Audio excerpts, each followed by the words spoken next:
আসসালামু আলাইকুম ৰহমতুল্লাহি বাৰাকাতুহু। যদি আপুনি মোৰ নিচিনা নিউ ইয়াৰ ইগনোৰ কৰিব পাৰে তেনেহ'লে ভিডিঅ'টো আপোনাৰ কাৰণে নহয়, আপুনি ভিডিঅ'টো স্কিপ কৰি যাব পাৰে। আমি নতুন বছৰ ডাইৰেক্টলিটো ইগনোৰ কৰিব নোৱাৰিম, কিয়নো আমাৰ চব জেনাৰেল শিক্ষা যিখিনি আছে প্ৰাইমাৰী স্কুলৰ পৰা আৰম্ভ কৰি PhD কৰালৈকে বাকী যিমানখিনি আমাৰ জেনাৰেল শিক্ষা আছে, শিক্ষা ব্যৱস্থা আছে আমাৰ দেশত, এই সকলোখিনি শিক্ষা ব্যৱস্থা আমাৰ ইংৰাজী মাহ ইয়ানি জানুৱাৰীৰ পৰা আৰম্ভ কৰি ডিচেম্বৰ এইখিনি ইংৰাজী বছৰৰ লগত ৰিলেটেড। সেইটো কাৰণে আমি ডাইৰেক্টলি বস্তুটো ইগনোৰ কৰিব নোৱাৰিম। এইটো বিষয়ত আমি আজি অলপ আলোচনা কৰিবলৈ যাই আছোঁ। আমি এজ এ মুছলমান, এজ এ মুমিন, আমাৰ কোনটো ৰেছপনচিবিলিটি হয়, কোনটো ৰেছপনচিবিলিটি বা এই নতুন বছৰটো বনাবলৈ হ'লে আমি কেনেকৈ বনাব লাগে, আমাৰ কোনটো কৰ্তব্য দায়িত্ব হয়, এইটো বিষয়ত আজি মই অলপ আলোচনা কৰিবলৈ যাই আছোঁ। ইনশাল্লাহ ভিডিঅ'টো আপোনালোকে ফাৰ্ষ্টৰ পৰা আৰম্ভ কৰি লাষ্টলৈকে মন দি শুনিব, ৱাচ কৰিব। তাৰপিছত যদি আপোনালোকৰ কিবা মন্তব্য কৰিব লগা থাকে মন্তব্য কৰিব। মাজত অলপ ভিডিঅ' শুনি বা ভিডিঅ' স্কিপ কৰি শুনি এনে কমেণ্ট নকৰিব, আপোনাৰ ভিডিঅ'ৰ ৰিপ্লাই নাপায় যদি এনেকুৱা কমেণ্ট কৰে। আমাৰ ফাৰ্ষ্টৰ পইণ্টটো হৈছে আমাৰ কোনটো ৰেছপনচিবিলিটি দায়িত্ব হয়। নতুন বছৰ আহি আছে, এতিয়া ধৰক আজি 31 ডিচেম্বৰ, তেনেহ'লে কালিৰ পৰা আৰম্ভ হ'ব 1 জানুৱাৰী। এইটো নতুন বছৰ হিচাপে আমাৰ কৰ্তব্য এজ এ মুছলমান, আমাৰ কৰ্তব্যটো হৈছে এই গোটেই এটা বছৰ যে আমাৰ মাজৰ পৰা গুজৰি গ'ল, এই বছৰত আমাৰ কোনখিনি ৰেছপনচিবিলিটি আছিল আৰু আমাৰ কোনখিনি কৰ্তব্য দায়িত্ব আছিল আৰু এইখিনি আমি কিমান দূৰলৈকে পালন কৰিব পাৰিছোঁ, এইখিনি হৈছে ফাৰ্ষ্ট আমাৰ কৰ্তব্য। ছাপোজ আমাৰ আম্মা বা ইয়ানি মা দেউতা যাৰ আছে, মা দেউতাৰ প্ৰতি যোনটো কৰ্তব্য আছে আমি এই কৰ্তব্যটো পালন কৰিব পাৰিলোনে, আৰু আমি এজ এ মুছলমান আমাৰ যিখিনি কৰ্তব্য আছে এই গোটেই বছৰত বা এদিনত কিমান কৰ্তব্য থাকে, এইখিনি কৰ্তব্য আমি পালন কৰিব পাৰিলোনে, বা আমাৰ ল'ৰা ছোৱালী আছে যদি আমাৰ ল'ৰা ছোৱালীৰ কোনটো কৰ্তব্য আমাৰ ওপৰত, আমি সেইখিনি কৰ্তব্য পালন কৰিব পাৰিলোনে, এইখিনি দেখা হৈছে আমাৰ কৰ্তব্য। যদি এটা বছৰ শেষ হৈছে তেনেহ'লে এইখিনি বছৰ কেনেকৈ গ'ল এইখিনি আমাৰ কৰ্তব্য। আৰু এটা পইণ্ট হৈছে আমি কোনখিনি ভাল কাম কৰিলোঁ এইখন বছৰত, মাশাআল্লাহ, এইটোৰ কাৰণে আমি শুক্ৰিয়া আদায় কৰিব লাগে। সেইটো বাৰু আমি গম পাওঁ কি শুক্ৰিয়া আদায় কৰিব লাগে, সেইটো মই এতিয়া ক'বলৈ নাযাওঁ। আৰু এটা কথা হৈছে যিখিনি আমি বেয়া কাম কৰিলোঁ এইখিনি বেয়া কামৰ কাৰণে আমি আল্লাহৰ ওচৰত ক্ষমা প্ৰাৰ্থনা কৰিব লাগে, কিয়নো এটা বছৰ গ'ল এইখিনিৰ কাৰণে, আৰু আমাৰ জীৱনৰ পৰা এটা বছৰ গ'ল, ইয়ানি আমাৰ হায়াতে জিন্দগীৰ পৰা এটা বছৰ গ'ল, এই বছৰত আমি কিমানখিনি বেয়া কাম কৰিলোঁ এইখিনিৰ কাৰণে অবভিয়াছলি এইটো আমাৰ কৰ্তব্য হয়। এখন ৰাতি যদি আমি নতুন বছৰ আহি আছে বুলি ভাবোঁ আৰু এই নতুন বছৰ বনাব বিচাৰোঁ, তেনেহ'লে এইখিনি আমাৰ কৰ্তব্য, আল্লাহৰ ওচৰত আমি ক্ষমা প্ৰাৰ্থনা কৰিব লাগে। এইখিনি হৈছে আমাৰ যোনটো বছৰ গ'ল এইখিনি ৰিলেটেড আমাৰ কৰ্তব্য। আৰু যোনটো নতুন বছৰ আহি আছে সেইটোৰ কাৰণে আমি এটা গ'ল ছেট কৰিব লাগে, আৰু সেইটোৰ কাৰণে ষ্টেপ বাই ষ্টেপ আমি ফ'ল' কৰি যাই আমি আমাৰ গ'ল এচিভ কৰিবলৈ 100% আমি হাৰ্ডৱৰ্ক কৰিব লাগে, সেইখিনিও আমাৰ কৰ্তব্য। ছাপোজ আমি আমাৰ যোনটো এইম ইন লাইফ আছে, এইটো এইম ইন লাইফৰ কাৰণে এই বছৰত আমাৰ কিমানখিনি বস্তু কৰিব লগা আছে এইখিনি আমি ছেটেল কৰিলোঁ, এইখিনি আমি লিখি ল'লোঁ। যেনেকুৱা আমি ৰাতি টোপনি যোৱাৰ টাইমত বস্তুটো বনাই লওঁ, যেন এটা ৰুটিন মনে মনে বনাই লওঁ, বা কোনোবাই লিখিবও পাৰে যে কালি ৰাতিপুৱাৰ পৰা আৰম্ভ কৰি ৰাতি টোপনি যোৱাৰ আগলৈকে আমাৰ কিমানখিনি কাম কৰিব লগা আছে, কিমানখিনি আমাৰ কৰ্তব্য আছে কৰিম।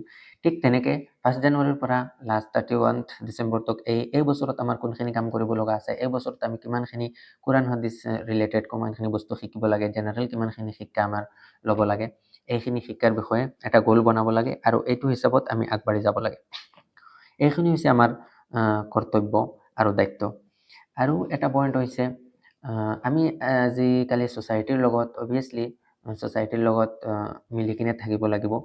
তাৰ ভিতৰত ছ'চাইটিৰ লগত মিলিবলৈ যাওঁতে এইটো পইণ্ট নেকি যে আমি পিকনিকত যাব লাগিব, আমি happy new year western culture হিচাপত বনাব লাগিব, এইখিনি নেকি? Modernisation is important but religious and culture यानी our Islamic culture is most important than modernisation. That's why আমি পাহৰি যাব নালাগে যে আমাৰ কৰ্তব্য কোনটো হয়, আমি কি কৰিব লাগে, সেইটো আমি পাহৰিব নালাগে। যেতিয়া আমাৰ কালচাৰ ইয়ানি আমাৰ কোৰাণ হাদিছত আমাৰ ইছলামিক কালচাৰত চবখিনি বস্তু দিয়া আছে, আমাৰ নিউ ইয়াৰটো আমাৰ কেতিয়া আহে, নতুন বছৰ আমাৰ কেতিয়া আৰম্ভ হয়, এইখিনি বস্তু চব আমাৰ অলৰেডি আছে, তেনেহ'লে বেলেগৰ বস্তুখিনিত আমি কিয় যাব লাগে ফাৰ্ষ্টত। আৰু যদি যাওঁ আৰু আমাৰ এইটো বস্তু যদি আমি নাজানো, আমাৰ যিখিনি ইছলাম ৰিলেটেড বস্তু হয়, মানে আমাৰ ৰিলিজিয়াছ যিখিনি বেচিক নলেজ হয়, যদি এইখিনি আমি নাজানো, তেনেহ'লে মই ভাবোঁ আপুনি আৰু মোৰ কাৰণে চবৰ কাৰণে কৰ্তব্য এইখিনি বস্তু আমি ষ্টাডি কৰিব লাগে, জানিব লাগে যে আমাৰ কালচাৰ হিচাপত আমি কেনেকৈ থাকিব লাগে। কাৰণ সেইখিনি বস্তু আমি শিকি ল'ব পাৰিছোঁ, কিন্তু আমাৰ যোনখিনি জৰুৰী বস্তু হয় সেইখিনি বস্তু নাজানো, আমি বেলেগৰ বস্তু লৈ আছোঁ। আৰু এজ এ ৰিজাল্ট কি হ'ব, সেইটো হৈছে মেইন। আপুনিতো থাকিব পাৰে, আপুনি নতুন বছৰ সিহঁতৰ নিচিনা বনাব পাৰে, ৱেষ্টাৰ্ণ কালচাৰ যেনেকৈ বনায় সিহঁতৰ নিচিনা আমি বনাব পাৰোঁ, কিন্তু এইটো এজ এ ৰিজাল্ট আমাৰ কি হ'ব সেইটো আমি ফাৰ্ষ্টত মনত ৰাখিব লাগে। এজ এ ৰিজাল্ট ইয়ানি আপুনি যদি সিহঁতৰ লগত ৱেষ্টাৰ্ণ কালচাৰ হিচাপত আপুনি নতুন বছৰ বনায়, আপুনি পিকনিক খায়, আপুনি আৰু বহুত কিবা কিবি নতুন বছৰ হিচাপত কৰি থাকে মানুহে, এইখিনিত যদি আপুনি এইখিনিৰ লগত যদি জড়িত হৈ থাকে, তেনেহ'লে সিহঁতৰ লগত জড়িত, আৰু সিহঁতৰ লগত জড়িত হ'লে কিয়ামতৰ দিনাখন ইয়ানি আপুনি মৰাৰ পিছত সিহঁতৰ লগত হাছৰ হ'ব, সিহঁতৰ লগত থাকিব লাগিব। এই কথাটো আপোনালোকে ভালদৰে মনত ৰাখিব। ইনশাল্লাহ আমি সকলোকে আল্লাহ তাআলা যেন এই আমাৰ এজ এ ইছলাম, আমাৰ ইছলামিক ৰুল ৰেগুলেশ্যন হিচাপত আমি আমাৰ জীৱন ইয়ানি নতুন বছৰ আহি আছে যোনটো আমাৰ ইংৰাজী বছৰ, এইটো বছৰত আমি নতুন ইমান ইছলাম হিচাপত আমি যেনেকৈ এই বছৰটো কটাব পাৰোঁ, আল্লাহ তাআলা আমি সকলোকে তৌফিক দান কৰক। সকলোৱে কমেণ্ট বক্সত আল্লাহুম্মা আমিন বুলি লিখিব। আৰু নেক্সট পইণ্ট হৈছে হুজুৰসকলে যোনবিলাক কথা আলোচনা কৰে, ইয়ানি আমাৰ ইছলামিক স্কলাৰসকল, আমাৰ আলিম ওলামাসকলে যোনবিলাক বস্তু আলোচনা কৰে, এইখিনি চব বস্তু আমি গম পাওঁ, কিন্তু বস্তুটো ৰিয়েলাইজ নকৰোঁ। সেইটো কাৰণে মই অলপ ৰিয়েলাইজ কৰাই দিব বিচাৰি আছোঁ যে হুজুৰসকলে আমি জানো কোৰাণ হাদিছৰ পৰা আলোচনা কৰে, হুজুৰসকলে সিহঁতৰ ঘৰৰ পৰা এটা বস্তু বনাই লৈ নাহে যে আপোনালোকে কমেণ্ট বক্সত টাৰ্গেট কৰি দিয়ে, কেতিয়াবা ডাইৰেক্টলি ভিডিঅ' বনাই টাৰ্গেট কৰে। এইখিনি বস্তুখিনি হুজুৰে আপোনাৰ তাৰ নিজৰ ফালৰ পৰা নবনায়, কিন্তু হুজুৰে কোৰাণ হাদিছৰ যোনবিলাক বস্তু আছে এইখিনি ৰিপ্ৰেজেণ্ট কৰে। আপুনি ছ'চাইটিৰ লগত মিলি গৈছে, আপুনি ৱেষ্টাৰ্ণ কালচাৰৰ লগত, বেয়া কালচাৰৰ লগত আপোনাৰে বেড হেবিট এইখিনি, আৰু সেইখিনিৰ কাৰণে হুজুৰক আপুনি এটেক কৰি আছে। হুজুৰেতো আপুনি ক'ব পাৰে, হুজুৰসকলে এইখিনি শুনিব পাৰে, চবৰ কৰি দিব, ইন্নাল্লাহা মাআছ ছাবিৰিন, অবভিয়াছলি আল্লাহ যোনে চবৰ কৰে তাৰ লগতহে থাকে, সেইটো কাৰণে একো প্ৰব্লেম নহয়। বাট আপুনিয়ে আপোনাক এইখিনিও বাৰু বহুত হাদিছ ৰিলেটেড আছে, যদি আপুনি এনেকুৱা আলিম উলামাৰ পিছত পৰি যায় আপোনাৰ হাছৰ কোনটো হ'ব সেইটো আপুনিও জানিব পাৰে। কিন্তু আপুনি এই ৱেষ্টাৰ্ণ কালচাৰ আৰু এই বেয়া বস্তুৰ লগত মানে জড়িত হৈ থকাৰ কাৰণে এই হুজুৰসকলক বেয়া পাব পাৰে, বাট এইটোৱে সত্য যেন হুজুৰসকলে কোৰাণ আৰু হাদিছৰ পৰা আলোচনা কৰে, কোৰাণ আৰু হাদিছৰ পৰা আলোচনা কৰিব ইনশাআল্লাহ। আৰু আজিৰ ভিডিঅ'টো ইমানখিনিলৈকে। যদি আপোনালোকে ভিডিঅ'টো ফাৰ্ষ্টৰ পৰা লাষ্টলৈকে চাইছে, ইনশাআল্লাহ আমাৰ নতুন ইয়াৰ ৰিলেটেড কি কৰিব লাগে অলপ হ'লেও আপোনালোকে গম পাইছে। আৰু যদি ভিডিঅ'টো ফায়দামন্দ তেনেহ'লে ভিডিঅ'টো শ্বেয়াৰ কৰি দিব আপোনাৰ বন্ধু বান্ধৱসকলৰ মাজত। আসসালামু আলাইকুম ওয়া ৰাহমাতুল্লাহি ওয়া বাৰাকাতুহু।